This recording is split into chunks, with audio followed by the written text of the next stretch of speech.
दो सहेलियां आपस में एक दूसरे के ऊपर जान छिड़का करती थी। एक साथ ही दोनों पढ़ा करती थी। एक की उम्र 16 साल होती है तो दूसरी की उम्र 17 साल होती है। एक लड़की का एक दिन जन्मदिन होता है और उस दिन दूसरी लड़की उसके घर पर आ जाती है और उसे जाने में घर पर देरी हो जाती है। फिर उसका बड़ा भाई जिसकी उम्र 18 साल होती है, वो उस लड़की को छोड़ने के लिए उसके घर तक जाता है क्योंकि वो दूसरे गाँव की रहने वाली होती है। लगभग 2 से 3 किलोमीटर की दूरी उनके गाँव के बीच की होती है।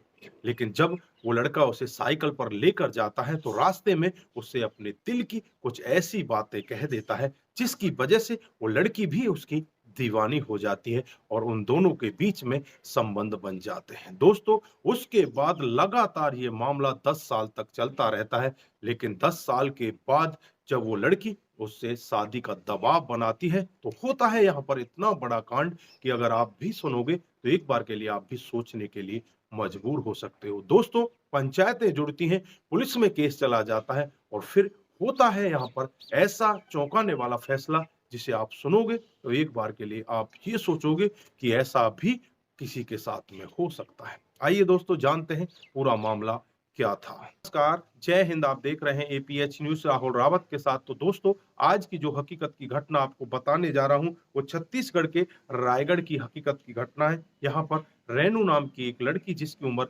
16 साल होती है, जो स्कूल में पढ़ा करती है और अच्छे से पढ़ाई किया करती है। उसकी एक सहेली होती है जिसका नाम दीपा होता है, उम्र 17 साल होती है और इसी दीपा का एक भाई होता है जिसका नाम आशुतोष होता है और उम्र 18 साल होती है। जो दीपा और रेनू होती हैं, एक दूसरे की बहुत ही गहरी सहेली होती हैं और एक दिन का वाकया होता है जब दीपा का जन्मदिन आ जाता है और उस दिन दीपा एक पार्टी देने वाली होती है। घर पर सभी मेहमानों, सभी लोगों को बुलाया जाता है। यहाँ पर अपनी सहेली रेनू को भी बुलाया जाता है। रेनू भी उसके घर में दिन में ही पहुँच जाती है और जब उसके जन्मदिन का केक कटता है, जब तक रात हो जाती है, खाना-पीना खा लिया जाता है और रेनू अपने घर जाने के लिए तैयार हो जाती है। दीपा अपने भाई आशुतोष से कहती है कि तुम इसे ले जाकर इसके घर छोड़ आओ। उसका घर वहाँ से करीब 3-4 किलोमीटर दूर होता है, जो जंगल के रास्ते से जाना होता है। तब आशुतोष साइकिल निकालता है और रेनू को अपनी साइकिल पर बिठा लेता है और साइकिल पर बिठाने के बाद उसे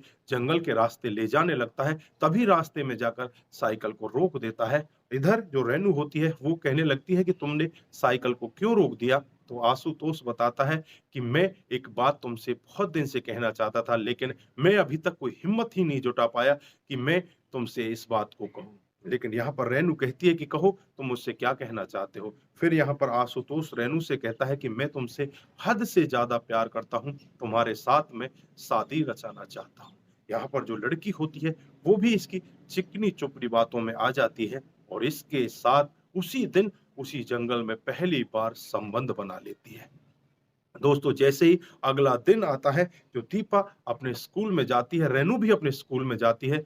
जो रेनू होती है, वो दीपा को सब कुछ बता देती है कि तेरा भाई तो मुझसे प्यार करता है, वो मेरे साथ में शादी करना चाहता है, उसने मेरे साथ में संबंध भी बना लिए। इस पर जो दीपा है, वो कहने लगती है कि ये तो अच्छी बात है, अब तक तुम मेरी सहेली थी, अब मेरी भाभी बनकर मेरे घर पर आ जाओगी। दोनों खिलखिलाकर हँसती हैं और एक-दूसरे के साथ ठिठोलियाँ करने लगती हैं। और दीपा यहाँ पर रेनू से कहती है कि मैं अपने घरवालों से बातचीत कर लूँगी, लेकिन दीपा अपने घरवालों से बातचीत नहीं करती। धीरे-धीरे करके ये समय बीतता रहता है और ऐसे ही लगभग 10 साल का समय बीत जाता है। रेनू आज 26 साल की हो जाती है, इधर आशुतोष 28 साल का हो जाता है। अब रेनू इसके ऊपर दबाव बनाने लगती है कि काफ़ी दिन हो चुके हैं, अब हमें शादी कर लेनी चाहिए। मेरे घरवाले भी मेरी शादी का ज़ोर दबाव बना रहे हैं, वो कह रहे हैं कि जल्द से जल्द इसके लिए लड़का ढूँढा जाए। तुम जल्द से मेरे घरवालों से बात कर लो, नहीं तो मेरे घरवाले मेरी शादी कहीं और कर देंगे। यहाँ पर आशुतोष उससे कहता है कि मैं जल्द ही तुमसे शादी करूँगा। इस तरह से 1-2 महीने का समय और निकाल देता है। लेकिन यहाँ पर रेनू अब उसके ऊपर बुरी तरह से दबाव बनाने लगती है और कहने लगती है कि तुम मेरे साथ शादी करना चाहते हो या नहीं करना चाहते। अब आशुतोष एक दिन उससे कह ही देता है कि मैं तो बस तुम्हारे साथ मौज-मस्ती कर रहा था। मैं तुम्हारे साथ कोई शादी-वादी नहीं करना चाहता। अब जो रेनू होती है, उसके पैरों से मानो जमीन ही खिसक गई। अब वो बहुत ही तेजी के साथ रोने लगती है और रोकर अपने घर वालों को पूरा वाक्य बता देती है कि पड़ोस के गांव में रहने वाला मेरी सहेली का भाई मुझे 10 साल से इस तरह से यूज कर रहा है, मेरे साथ शादी का वादा कर रहा है और अब मुझसे वो शादी करने से मना कर रहा है। मैं करूं तो क्या करूं, मैं मर जाना चाहती हूं, लेकिन घर वाले उससे कहते हैं कि तुझे मरने की जरूरत नहीं है, अब हम इसका फैसला पुलिस स्टेशन में जाकर करेंगे। फिर वो नजदीकी पुलिस स्टेशन में पहुंचते हैं और वहां जाकर आशुतोष के खिलाफ मामला दर्ज करा लेते हैं। पुलिस तुरंत ही उठती है और आशुतोष को उसके घर से गिरफ्तार कर लेती है और उसे जेल के अंदर बंद कर देती है। इधर दोनों गांवों की आपस में पंचायतें जुड़ने लगती हैं और दोनों गांवों की पंचायतों में भी यही फैसला लिया जाता है कि अब इन दोनों की शादी करा दी जाए। यहाँ पर जो आशुतोष होता है, उसके परिवार वाले अभी भी शादी करने से मना कर रहे हैं, लेकिन यहाँ पर जो रेनू है और उसका परिवार है, वो इसी जिद पर अड़ा हुआ है, अगर ये आगे इसे हम जेल से वापस निकाल कर लाएंगे, तभी निकाल कर लाएंगे जब ये हमारी लड़की से शादी करेगा, नहीं तो ये जेल के अंदर ही सड़-सड़ कर मरेगा। तो दोस्तों, यहाँ पर देखने वाली बात होगी कि आगे होता क्या है? यहाँ पर इन दोनों की शादी होती है या ये लड़का जेल के अंदर ही बंद रहता है?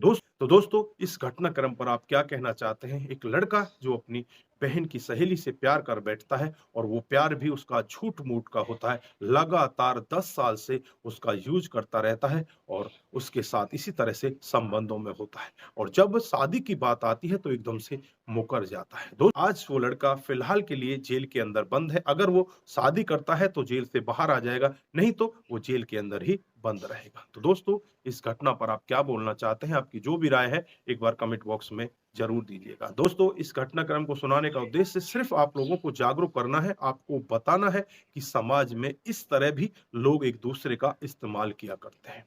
दोस्तों, आप जहाँ भी रहें, सतर्क रहें, सावधान रहें और ऐसे क्राइम को अपने आस-पास ना होने दें। नमस्कार, जय हिंद।